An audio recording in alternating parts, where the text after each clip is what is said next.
ensemble ici dans ta maison. Nous sommes venus avec nos cœurs remplis de joie et d'allégresse pour te louer, t'exalter et te glorifier. Toi qui es bon et miséricordieux, Père céleste, toi qui as fait en sorte que nous puissions être tes enfants, par cet acte d'envoi de ton Fils sur cette terre, pour naître parmi les enfants de la terre, mais lui qui avait toute la puissance du ciel, toi qui as fait en sorte que celui-ci, en naissant, puisse émettre toute la puissance qu'il avait, parce que le mage l'envie et le berger aussi l'envie. Dieu d'amour, tu l'avais déjà dit auparavant, plusieurs années avant, à travers tes prophètes. Et tu avais promis à Israël de leur envoyer un sauveur.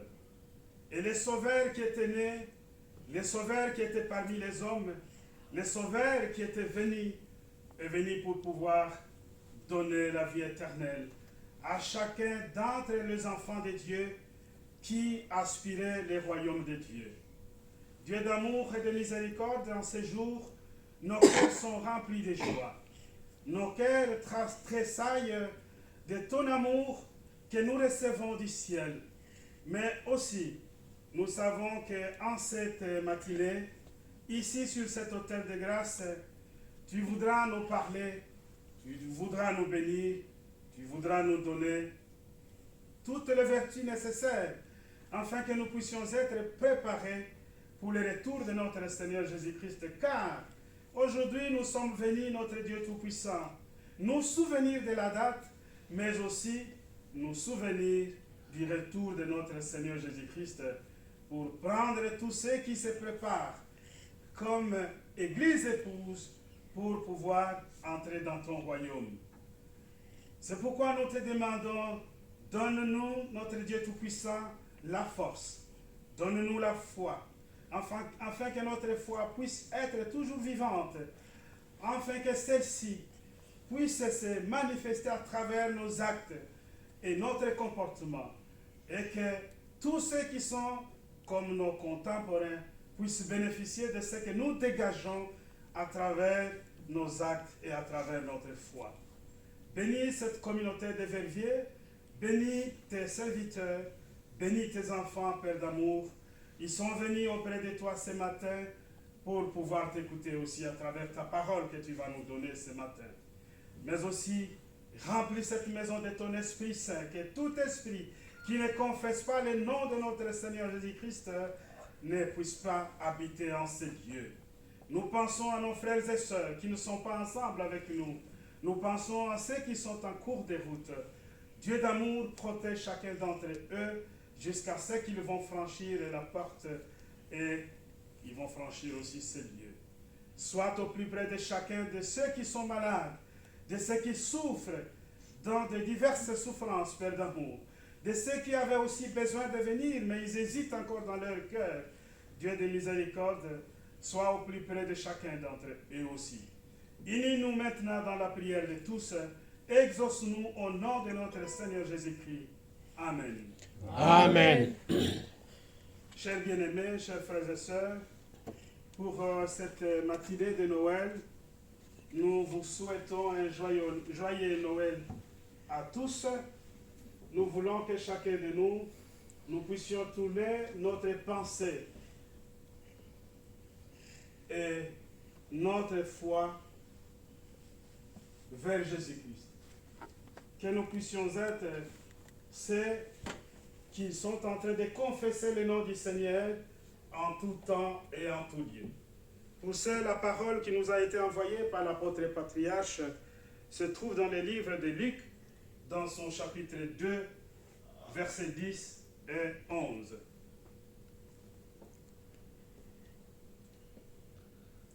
Mais l'ange leur dit, ne craignez point, car je vous annonce une bonne nouvelle, qui sera pour tout le peuple le sujet d'une grande joie. C'est qu'aujourd'hui, dans la ville de David, il vous est né un sauveur, qui est le Christ, le Seigneur. Chers bien-aimés, comme vous le savez, c'est un jour spécial C'est un jour très solennel. Pour cela, nous avons une lecture biblique qui sera lue par la sœur Régine.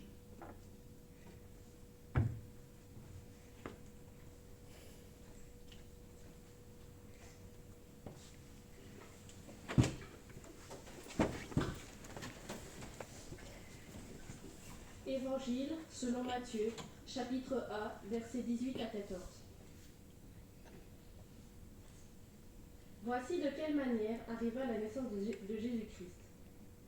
Marie, sa mère, ayant été fiancée à Joseph, se trouva enceinte par la vertu du Saint-Esprit, avant qu'ils aient habité ensemble.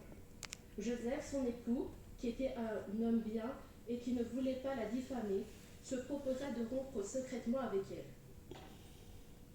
Comme il y pensait, voici un ange du Seigneur lui apparut en songe et dit : Joseph, fils de David, ne crains pas de prendre avec toi Marie, ta femme, car l'enfant qu'elle a conçu vient du Saint-Esprit. Elle enfantera un fils et tu lui donneras le nom de Jésus. C'est lui qui sauvera son peuple de ses péchés. Tout cela arriva afin qu'il s'accomplisse ce que le Seigneur avait annoncé par le prophète. Voici la Vierge sera enceinte, elle enfantera un fils, et on lui donnera le nom d'Emmanuel, ce qui signifie Dieu avec nous. Joseph, s'étant réveillé, fit ce que l'ange du Seigneur lui avait ordonné, et il prit sa femme avec lui. Mais il ne la connut point jusqu'à ce qu'elle ait enfanté un fils auquel il donna le nom de Jésus. Merci. Et vous pouvez chanter si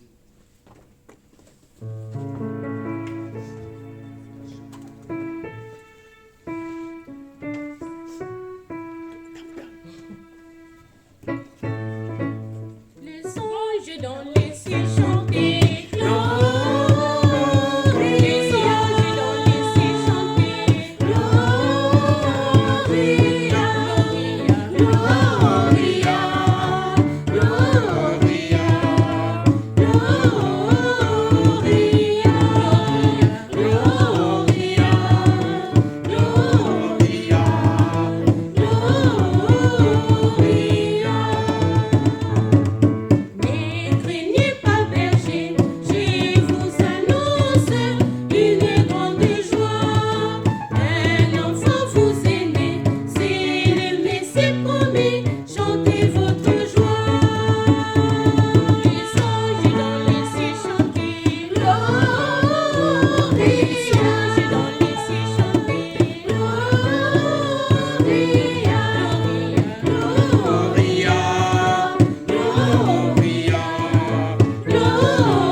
Merci pour le groupe choral. Merci pour la communauté aussi. Je trouve que vous les avez suivis et vous avez aussi chanté. Je vous assure que le jour des fêtes, le jour de Noël, le jour de notre Seigneur Jésus-Christ est un jour qui bouscule tout le monde. C'est un jour où même les gens de ce monde l'ont récupéré pour pouvoir agrémenter les rassemblements, agrémenter les rencontres, pour pouvoir, ils se sont appropriés d'ailleurs, moi je peux dire que lorsque vous regardez ici par exemple dans la communauté, il n'y a pas beaucoup de monde, mais lorsque vous regardez dans les rassemblements de gens qui ont fait de buffets, qui ont fait de dîners, il y aura plus de monde, plus qu'à l'église. Cela veut dire que le jour de Noël, il y a beaucoup de gens qui se sont appropriés cela, mais que les enfants de Dieu eux-mêmes, qui devraient être les propriétaires de ce jour-là, qui devraient s'approprier de l'église, qui devraient s'approprier du nom du Seigneur, et de ce jour-là, ils reculent de tout le temps. Cela, ce n'est pas quelque chose qui est anodin, chers bien-aimés. Nous savons que sur cette terre, la parole de Dieu, elle est annoncée, elle est entendue, elle est comprise de diverses manières. Il y a déjà, c'est pourquoi l'apôtre Paul, lui, dans le livre des Romains, disait, comment est-ce que les gens peuvent avoir la foi s'ils n'entendent pas la parole de Dieu? Comment est-ce qu'ils peuvent entendre la parole de Dieu s'il n'y a pas de prédicateurs? Comment est-ce qu'on peut avoir des prédicateurs s'ils ne sont pas envoyés par le Seigneur? Tant de questions que l'apôtre Paul s'est posées et il s'est adressé aux Romains en posant toutes ces questions-là. Et aujourd'hui, nous sommes en train de vivre justement ces choses-là dans les milliers des hommes. Nous voyons que lorsqu'on parle de Noël, lorsqu'on parle de la naissance du Seigneur, c'est un jour où les chrétiens devraient s'approprier ce jour-là. Mais lorsque vous regardez bien, vous voyez que les chrétiens, la plupart, ils sont aujourd'hui dans les fêtes. Ils ont fait des dîners de Noël. Ils ont invité des gens peut-être chez eux, ou ils sont invités ailleurs, mais ils oublient que ce jour-là, c'est d'abord le jour du Seigneur.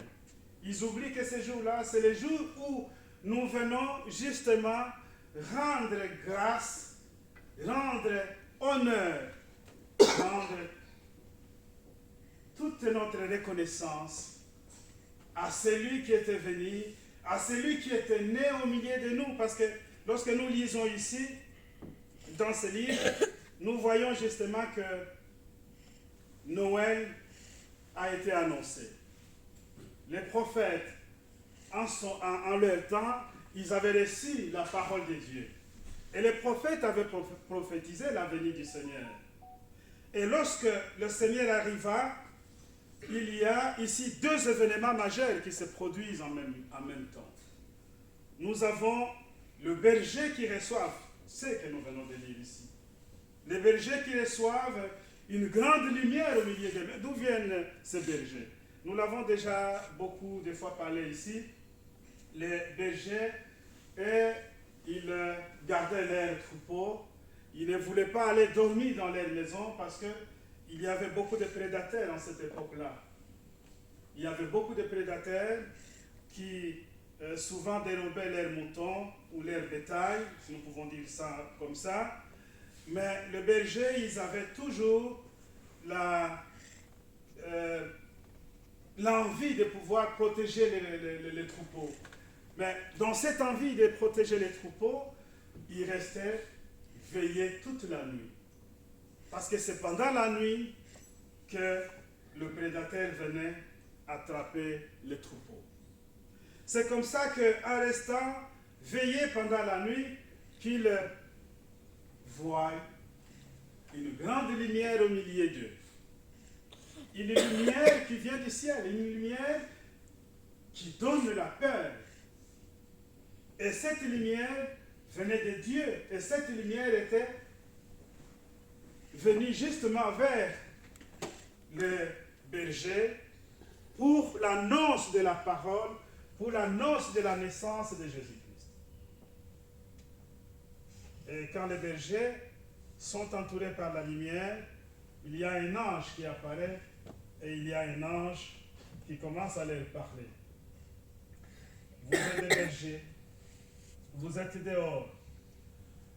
Et l'ange dit, il leur dit, ne craignez point car je vous annonce une bonne nouvelle. Parce qu'ils avaient la peur entre eux. Ils ont vu quelque chose qu'ils n'ont jamais vu parce que durant le temps de leur veillée, ils n'ont jamais été éclairés par une lumière pareille. Et lorsqu'ils sont éclairés directement, ils ont eu peur. Leur cœur était troublé. Mais alors c'est l'ange qui les apaise. C'est l'ange qui leur dit, n'ayez pas peur, ne craignez point, car je vous annonce une bonne nouvelle, qui sera pour tout le peuple le sujet d'une grande joie. Ça commence par une peur de berger, de pouvoir apercevoir une grande lumière au milieu d'eux, mais ça termine par une assurance, une parole d'assurance de l'ange qui leur dit que n'ayez pas peur parce que moi je viens vous annoncer la bonne nouvelle. Cette lumière que vous avez vue, cette lumière que vous venez d'observer, ne vient pas vous tuer, ne vient pas vous perturber. Mais cette lumière, justement, ça vient vous annoncer la bonne nouvelle. Et ça sera une source de joie pour le peuple tout entier. Chers bien-aimés, lorsque nous regardons plus en arrière, nous voyons des services divins qui se sont succédés ici, où nous avons parlé de Jésus-Christ lumière. Jésus qui est une lumière, Jésus qui montre le chemin à tous ceux qui sont dans les ténèbres. Et ceux qui sont dans les ténèbres doivent abandonner les ténèbres pour embrasser la lumière et avancer sur le chemin de la vie éternelle. Et la vie éternelle, le chemin est éclairé par la lumière du Seigneur, par son évangile, par sa puissance, par son amour. Et le Seigneur qui vient donner ce message à travers l'ange au berger, leur dit aussi à travers la lumière qui vient leur éclairer dans leur milieu. Et cette lumière qui éclaire le milieu de berger éclaire aussi justement la parole qui sort de la bouche de l'ange. Et l'ange leur dit, ne craignez point, parce que moi je vous annonce la bonne nouvelle, qui sera une source de joie pour le peuple tout entier.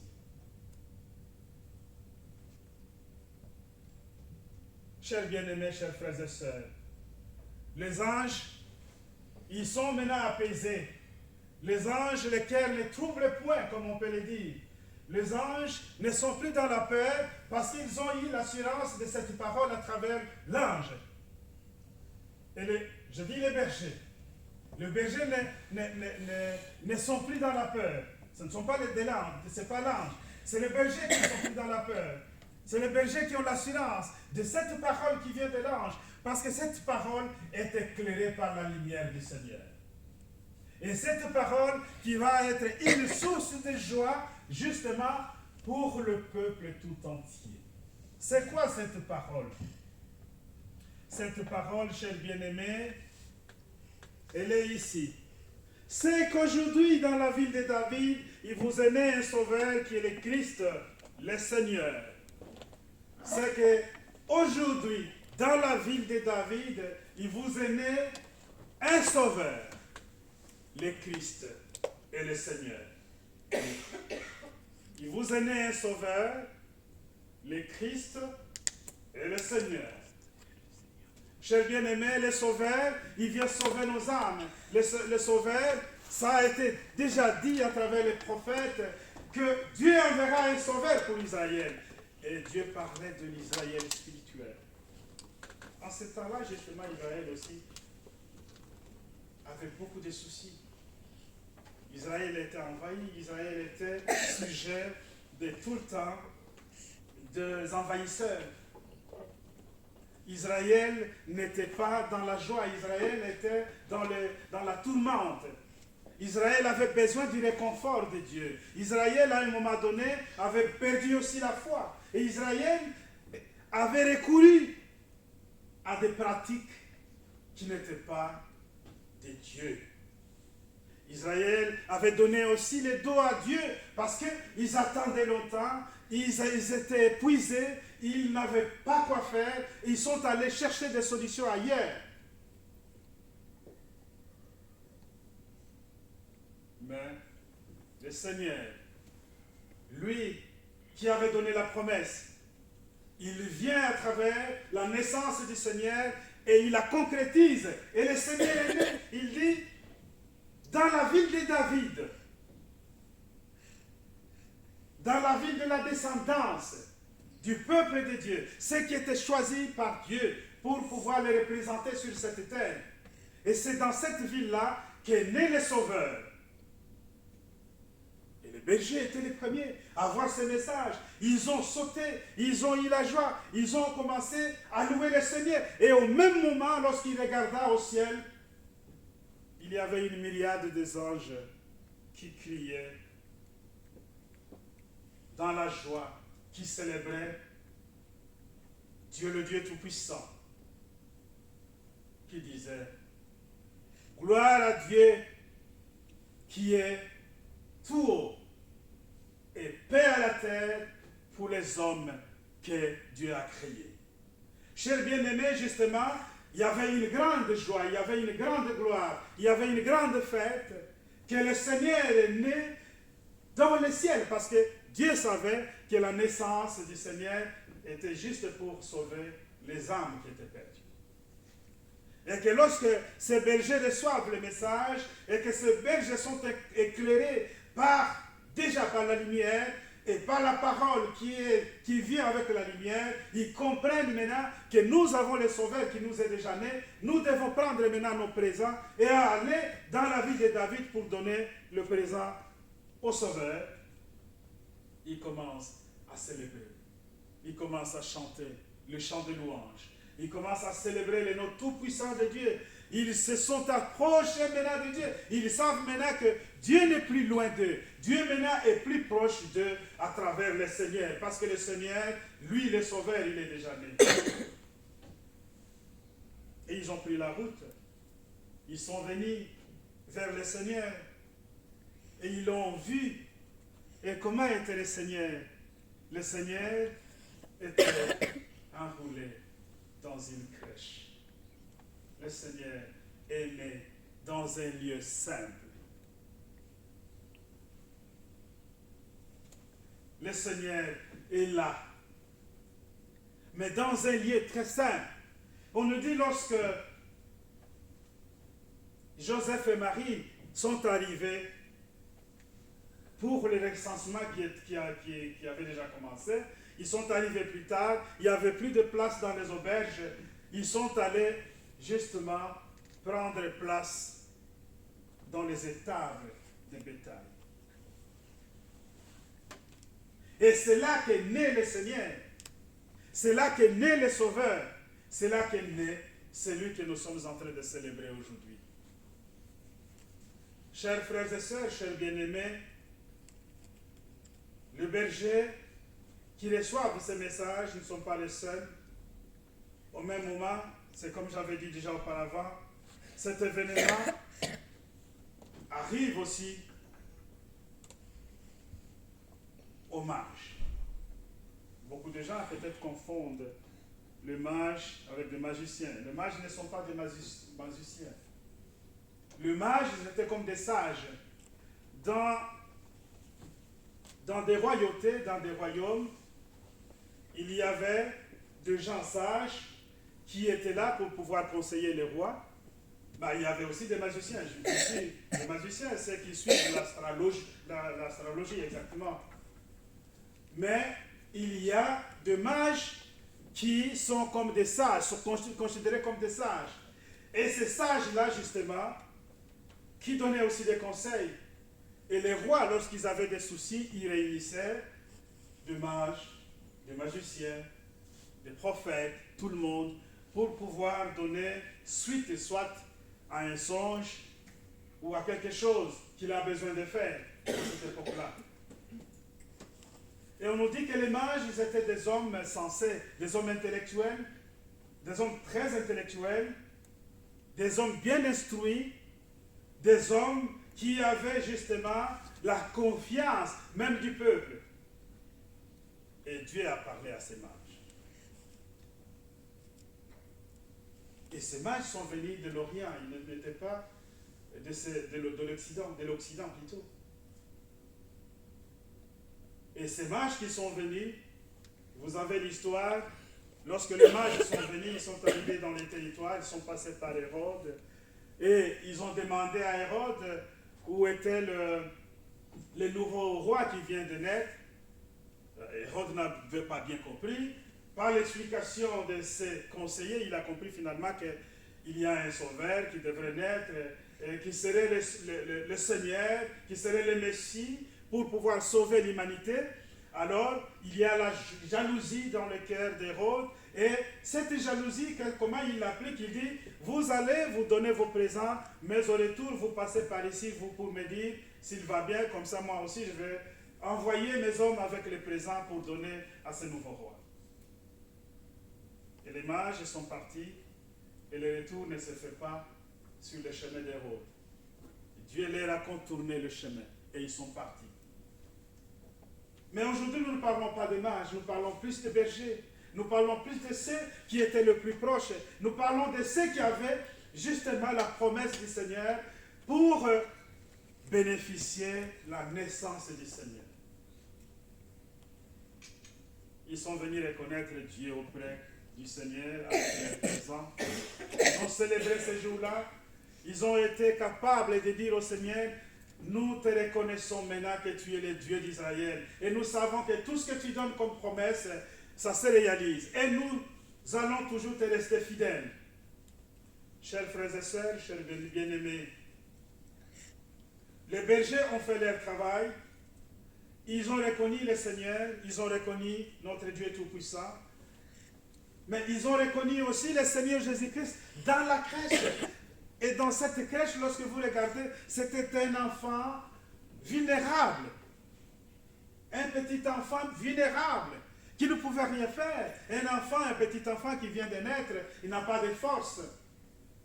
Mais c'est dans cette vulnérabilité que le berger reconnaisse la puissance du Seigneur. Que dans cette vulnérabilité, que le berger reconnaisse le salut qu'incarnait le Seigneur Jésus-Christ. Ils ont vu, ils ont compris le message de l'ange, la puissance du fait qu'ils avaient vécu, mais aussi lorsqu'ils arrivent chez le Seigneur qui était couché dans la crèche, il n'y a pas de miracle. Il n'y a rien d'exaltant. Il n'y a rien qui dit que c'est ce que vous venez de voir. On trouve un enfant. Mais ils ont reconnu. Ils ont su que c'est celui. Dieu nous a montré c'est lui. Malgré cette vulnérabilité, ça ne doit être que lui. C'est le Seigneur. Parce que le Seigneur nous envoie et nous devons être revêtus de cet esprit. Mais qu'est-ce qui donne la force au berger de comprendre que c'était le Seigneur? Mais c'est le Saint-Esprit. Parce que la lumière qui était tombée sur eux, c'était la lumière du Seigneur, c'était le Saint-Esprit qui était venu sur eux. Et ce Saint-Esprit a éclairé le chemin de leur voyage jusqu'à l'arrivée dans la crèche où se trouvait le Sauveur. Ils étaient revêtus du Saint-Esprit. Ils ne pouvaient que reconnaître le Seigneur parce qu'ils avaient la puissance, ils avaient le pouvoir reçu par la lumière qui était descendue sur eux.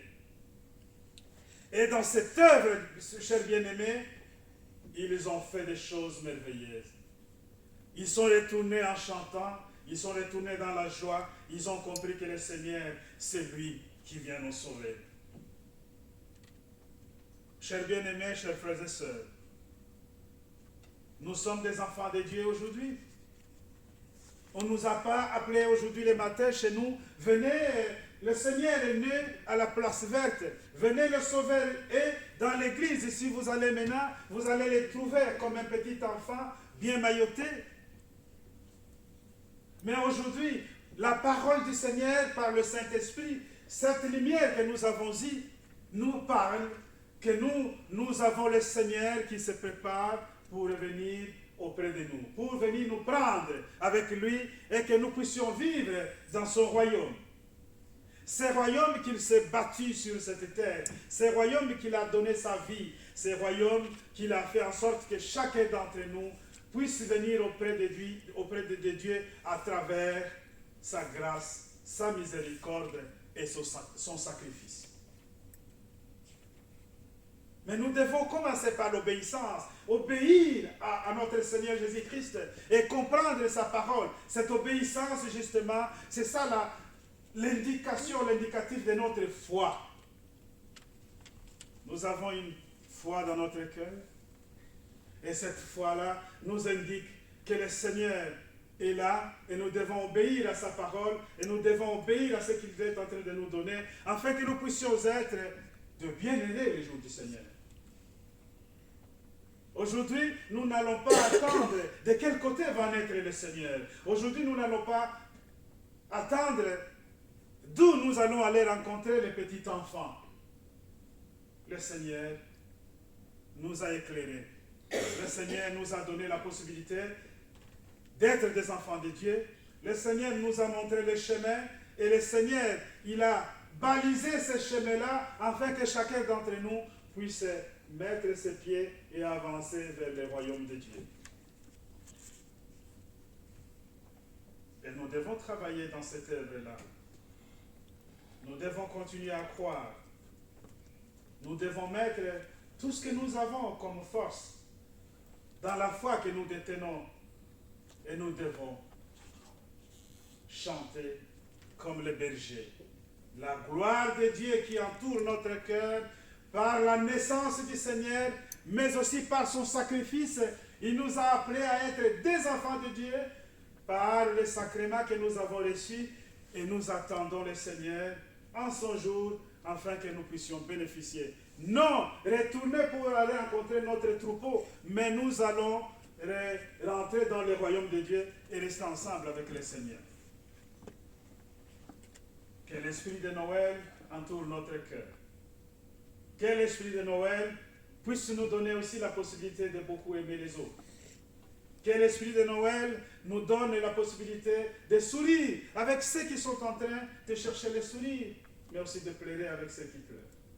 Que l'esprit de Noël nous donne la possibilité de pouvoir pardonner ce que nous n'avons pas pu durant tout ce temps. Que l'esprit de Noël nous mette ensemble dans la communion comme des enfants de Dieu qui se préparent pour le jour du Seigneur.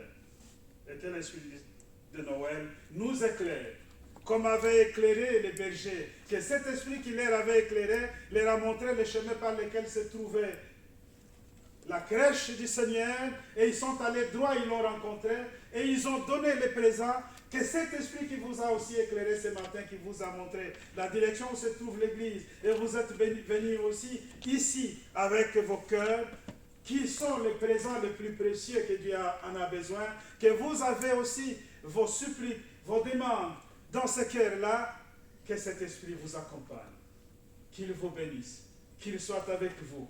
Que cet esprit de fête, parce qu'aujourd'hui nous parlons de fête, de cet enfant qui était né, et de cet enfant qui nous a rachetés du péché, que nous puissions être aussi promis, comme les enfants d'Israël, comme les bergers qui avaient été promis par le message du Seigneur.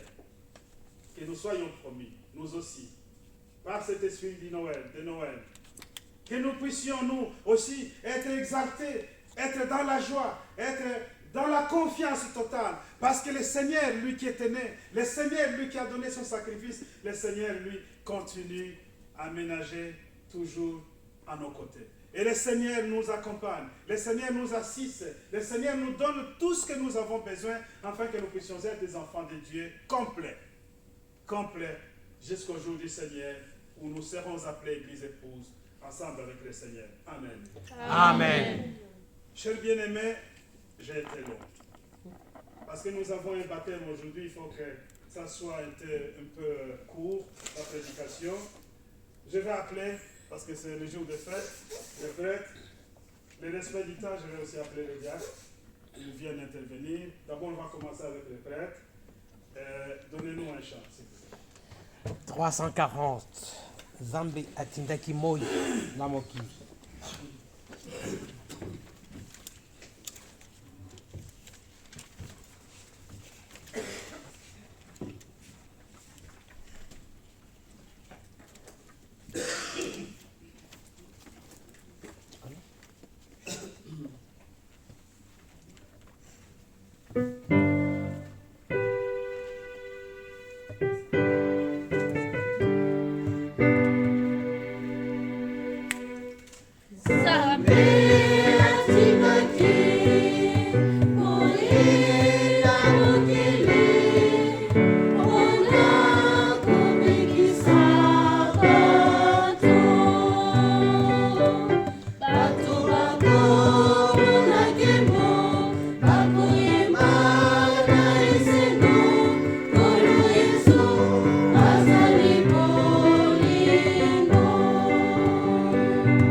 Joyeux Noël, mon cher frère.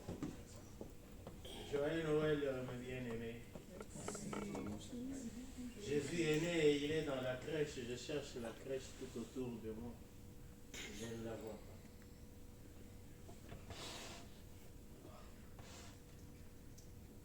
pas. L'Esprit du Seigneur est parmi nous. Et dans cet esprit-là, Jésus est né il y a des milliers d'années. Aujourd'hui, c'est comme si on fêtait l'anniversaire de Jésus. Et cet anniversaire, on ne va pas chercher, non, il est né dans la ville de David, qu'on aille chercher avec les GPS pour que nous puissions aller jusque-là.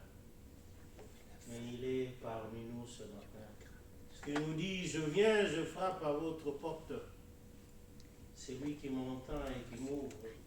J'entrerai chez lui et je vais souper avec lui.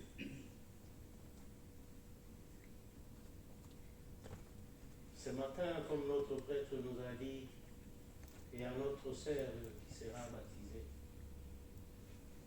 C'est la loi du Seigneur, son esprit qui nous a laissé. Il a dit aux disciples, allez partout dans toutes les nations, baptiser les frères et sœurs au nom du Père, du Fils et du Saint-Esprit. Mais nous autres qui avons déjà été baptisés, nous savons que Jésus est déjà entré dans notre cœur.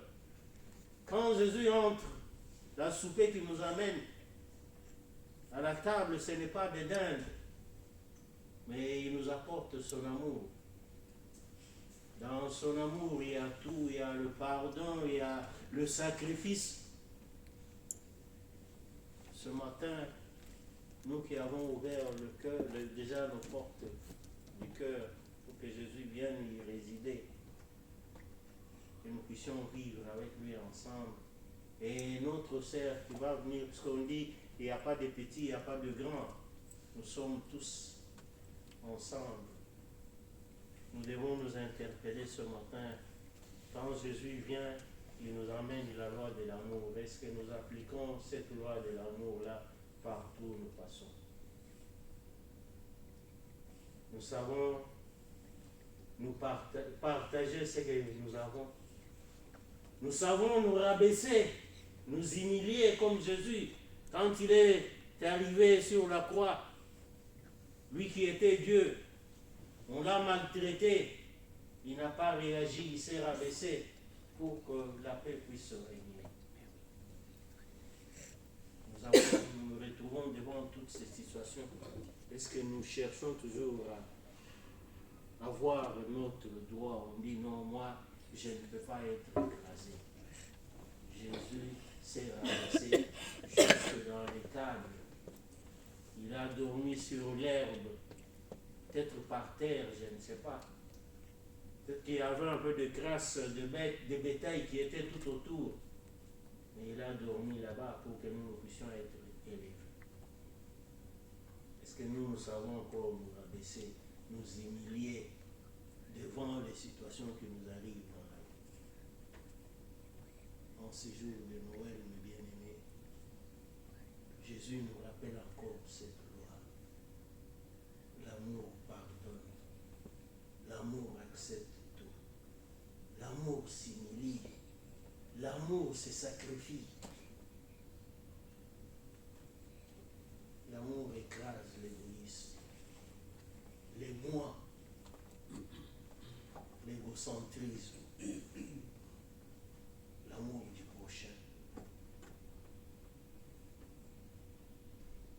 Sacrifions-nous des fois pour que notre prochain puisse être dans la joie, dans la réussite. Nous ne devons pas être ceux qui envient l'autre, notre prochain est là, et non.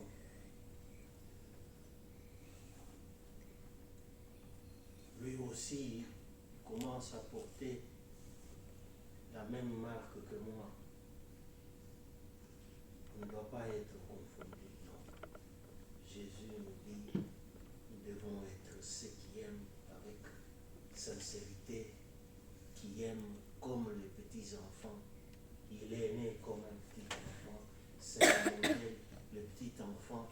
celui qui est sincère. C'est celui qui oublie tout de suite le mal qu'on lui a fait. Si on arrive à imiter les enfants qui sont tout autour de nous, si on arrive à imiter l'enfant Jésus qui a quitté le trône de son Père pour descendre sur cette terre,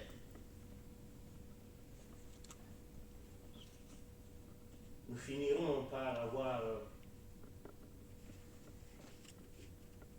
cette réalisation de la promesse, le regard vers lequel nous tournons nos regards.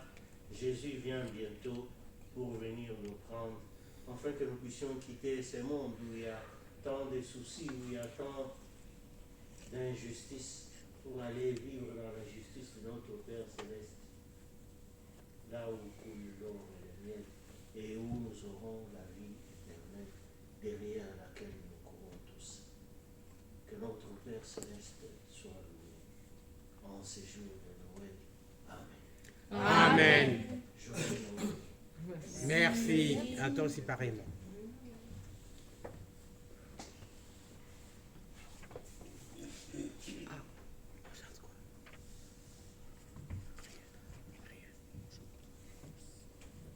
Merci mes chers prêtres pour vos belles prédications.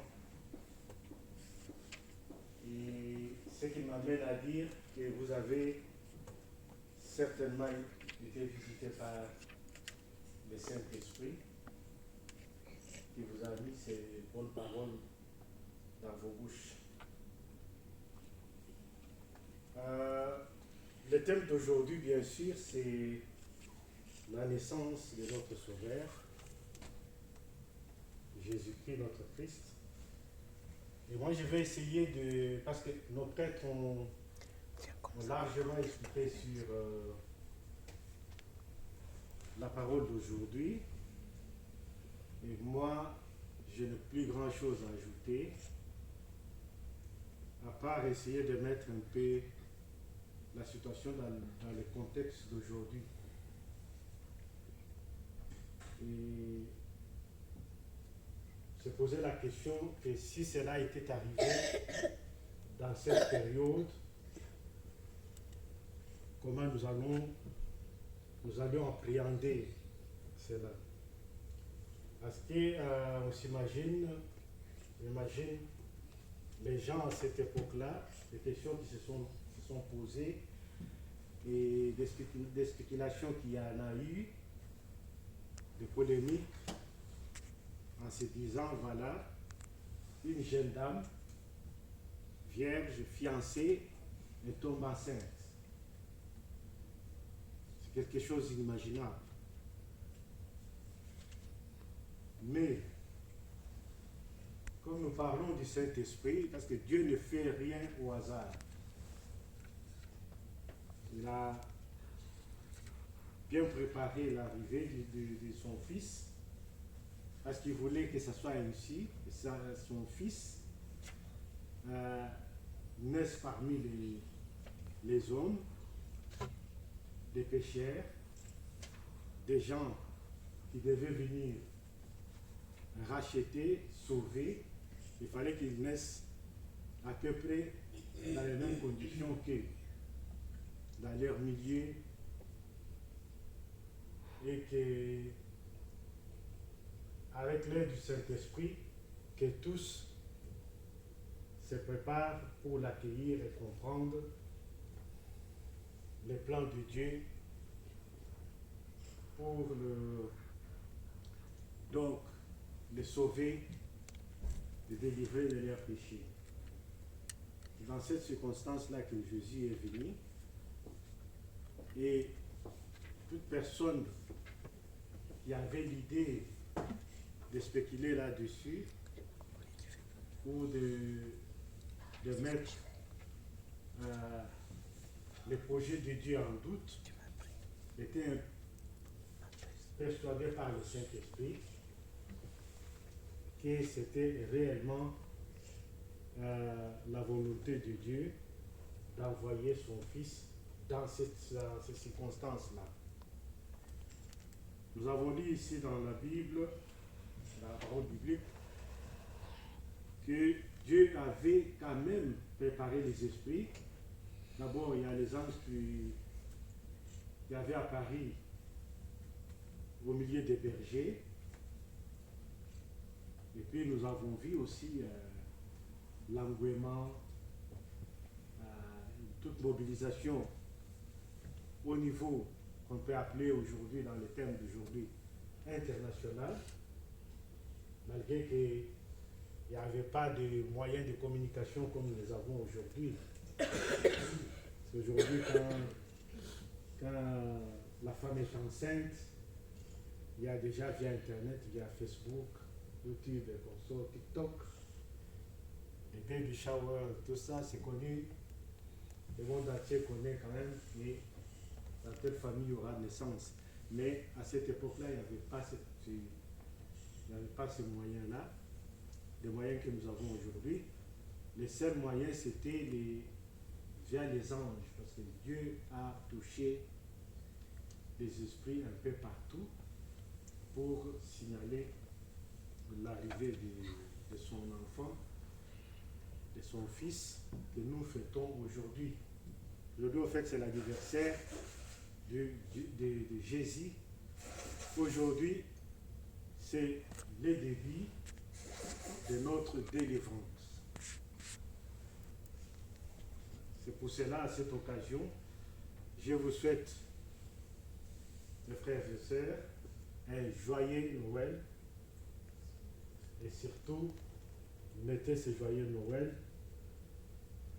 dans les prières, dans les mains de Dieu, afin de vous souvenir de tous les bienfaits que Dieu a voulu pour nous, en nous envoyant son Fils.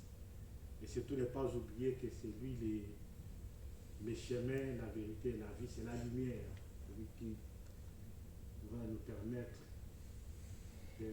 d'accéder au royaume du ciel. Encore une fois, joyeux Noël et que Dieu soit loué. Merci. Merci à toi aussi. Dieu a tant aimé le monde qu'il a envoyé son Fils unique, afin que quiconque croit puisse être sauvé. Dieu a vraiment aimé le monde. Il a envoyé ce Fils-là tel qu'il avait promis, et il a fait dans le sens de sauver son peuple qui était perdu, qui pensait plus aux choses matérielles plutôt qu'au royaume de Dieu. Chers bien-aimés, Noël doit rester toujours dans notre cœur. L'esprit de Noël doit nous conduire jusqu'à la fin de l'année et jusqu'à entamer l'année qui vient devant nous, l'année nouvelle. Je dois remercier le cher prêtre et notre cher diacre pour la parole qu'il vient aussi de donner ici.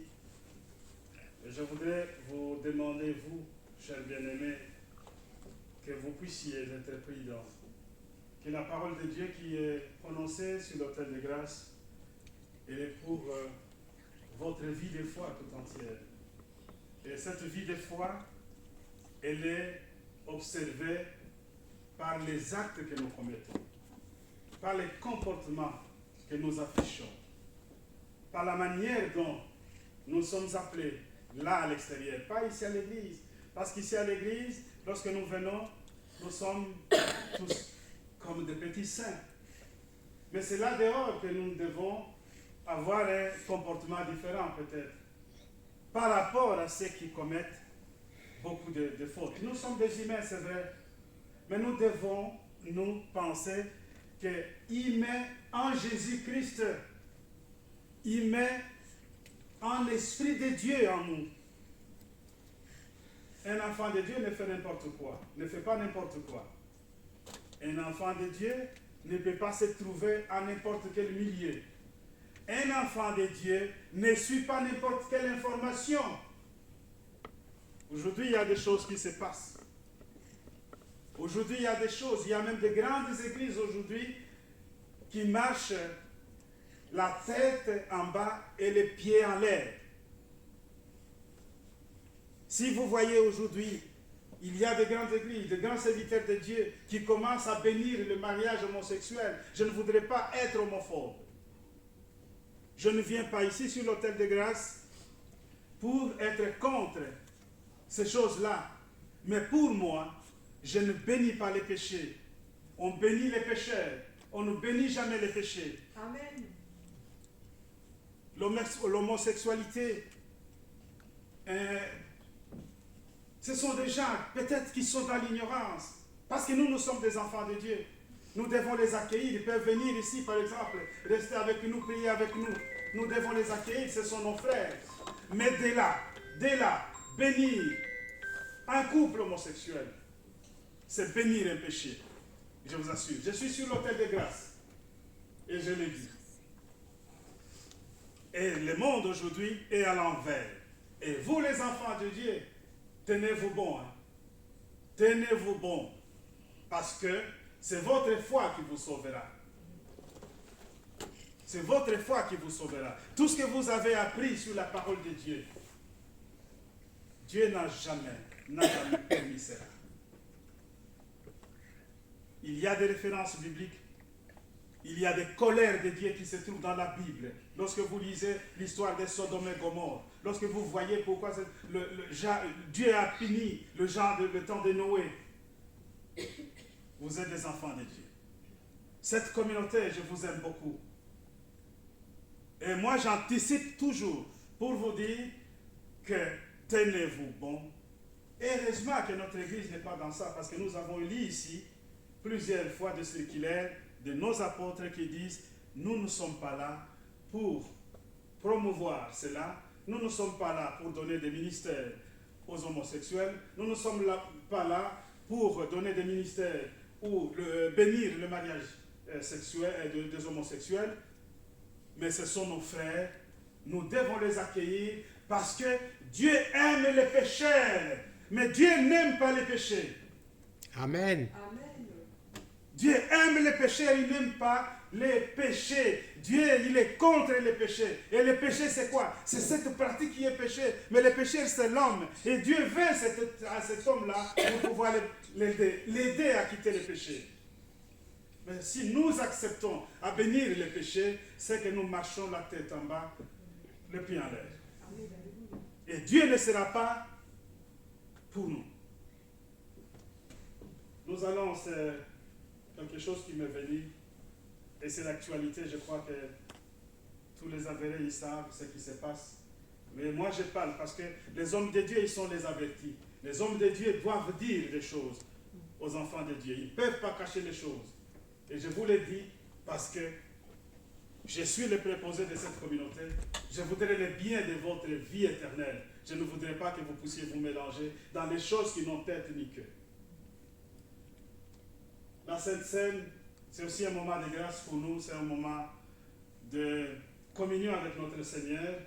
Et ce moment de grâce, le Seigneur nous l'offre par son amour qu'il a toujours donné à son Église.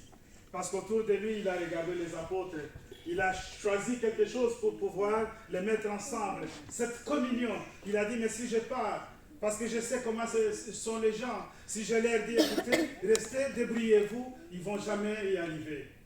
Et il les a mis ensemble, il a partagé les repas ensemble avec eux. Il leur a dit, faites cela en mémoire de moi.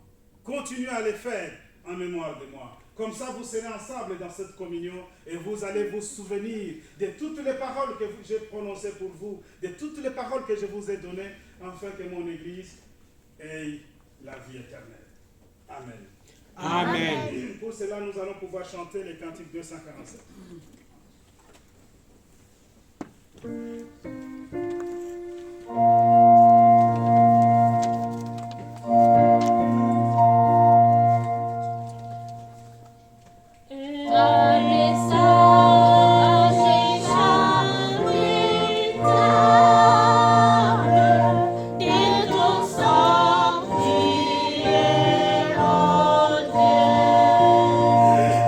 L'évangile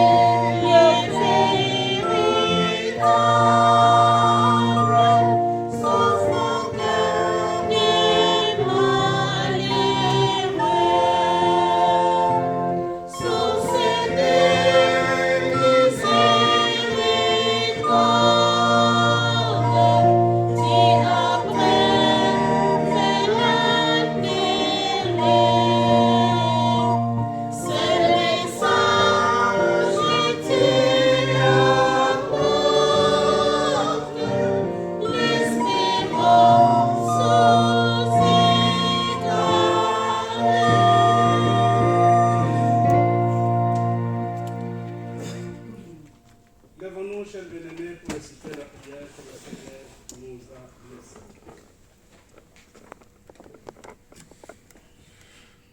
Prions.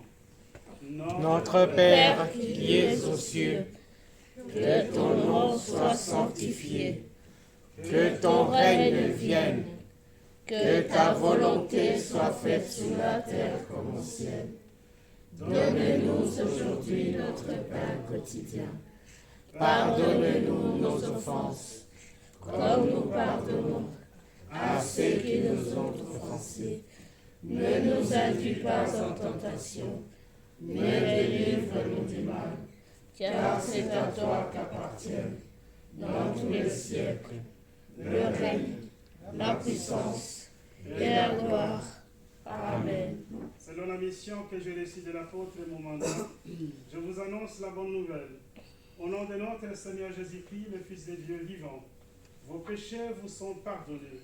La paix du ressuscité soit avec vous. Amen. Amen. Éternel Dieu de toute bonté, Dieu de miséricorde, nous sommes très heureux de pouvoir être pardonnés en cet instant.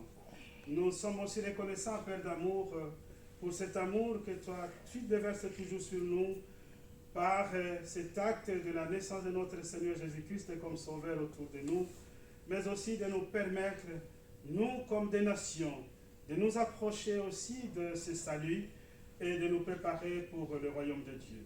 Merci Dieu de miséricorde pour cela. Maintenant que nos cœurs sont maintenant dignes, sont prêts à s'asseoir sur cette table du Seigneur pour partager les repas, nous te sommes aussi reconnaissants. Bénis et protège cette communauté, Dieu de miséricorde. Sois au plus près de chacun d'entre nous et accompagne-nous dans notre chemin. Unis-nous dans la prière de tous et exauce-nous au nom de notre Seigneur Jésus-Christ. Amen. Amen. Chers bien-aimés, vous allez vous asseoir parce que nous avons un acte de baptême qui va se réaliser. Nous appelons notre sœur Christiane de pouvoir se mettre ici devant l'autel de grâce. Cher diacre, vous pouvez l'accompagner.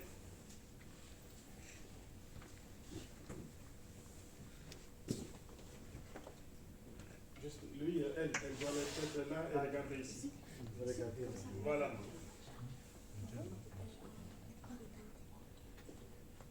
Nous demandons en attendant à la communauté de nous chanter les chants, s'il vous plaît. Le chant a été déjà prévu.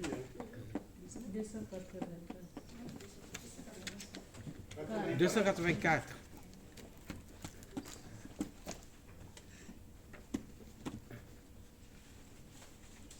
Céleste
Chère Christiane, en ce jour que tu te décides de pouvoir recevoir un baptême au nom de notre Seigneur Jésus-Christ, tel qui a été recommandé par le Seigneur à ses disciples, nous pouvons te lire ce message qui est dans le livre de Matthieu, dans son chapitre 28, verset 19 jusqu'à 20, où il est dit: Allez, faites de toutes les nations des disciples, les baptisant au nom du Père, du Fils et du Saint-Esprit, et enseignez-leur à observer tout ce que je vous ai prescrit. Et voici, je suis avec vous tous les jours jusqu'à la fin du monde. C'est un message que tu as déjà entendu parler. C'est un verset qui est à la bouche de tout le monde, même ceux qui ne peuvent pas comprendre ce que c'est ce message. Mais je voudrais tout simplement te rappeler que le Seigneur Jésus-Christ, en donnant cette mission à ses disciples, il avait besoin que tout le monde, mais tout le monde, puisse être rangé dans ces groupes de disciples qui attendent le Seigneur pour les jours glorieux de notre vie éternelle. Et que lorsque nous recevons le baptême, le Seigneur a prévu aussi quelque chose. Lorsque tu vois, il dit: et enseignez-leur à observer tout ce que je vous ai prescrit. Qu'est-ce que le Seigneur a prescrit à ses disciples ou à ses apôtres? Il leur a donné la parole. Il leur a montré le chemin, comment ils doivent continuer à marcher comme le Seigneur, lui qui était le modèle. Et que la prescription de cette parole de Dieu pouvait rester ancrée dans le cœur des apôtres ou des disciples, mais aussi devrait être ancrée dans le cœur de ceux qui viennent recevoir le baptême. Aujourd'hui, tu vas recevoir le baptême au nom de Jésus-Christ, comme le dit ici la Bible, mais tu recevras aussi le baptême du Saint-Esprit par la position de main des apôtres dans les jours qui viennent. C'est pourquoi nous avons une question qui peut être mélangée en plusieurs ou composée en plusieurs, que je vais pouvoir te poser, que je demande à la communauté à se mettre debout. Et que tu dois répondre avec un oui audible. Chère Christiane, tu es devant l'autel de grâce de l'Église non apostolique. Tu acceptes aujourd'hui de suivre le Seigneur, d'être son disciple, d'être sa servante et de donner ta vie dans l'œuvre du Seigneur et de lui rester fidèle jusqu'au retour du Seigneur. Tu acceptes? Oui, je l'accepte de tout cœur. Merci. Prions. Éternel Dieu Tout-Puissant, bon Père Céleste, nous revenons auprès de toi avec les oui de notre sœur Christiane. Elle qui, en cet instant, se propose de recevoir le baptême au nom de notre Seigneur Jésus-Christ. Dieu d'amour et de miséricorde, tu mettras aussi ton oui sur son oui, afin qu'elle soit acceptée dans ton sein. Que cela puisse être acté par toi, Dieu de miséricorde. Que tu vas nous bénir, que tu vas nous donner aussi la capacité de pouvoir faire cela, afin que nous le faisions selon l'esprit de notre Seigneur Jésus-Christ, pas selon notre esprit. Équipe nos mains et notre esprit, que nous le faisions au nom de notre Seigneur Jésus-Christ. Amen. Amen. Je bénis cette eau au nom de Dieu le Père, le Fils et le Saint-Esprit, et je la consacre au sacrement du baptême. Amen. Amen. Seigneur, je t'aime, je t'accepte dans mon âme, dans mon cœur. Oui, Seigneur, pour toujours. Christiane, je te baptise au nom de Dieu, le Père, le Fils et le Saint-Esprit. Amen. Amen. Prions.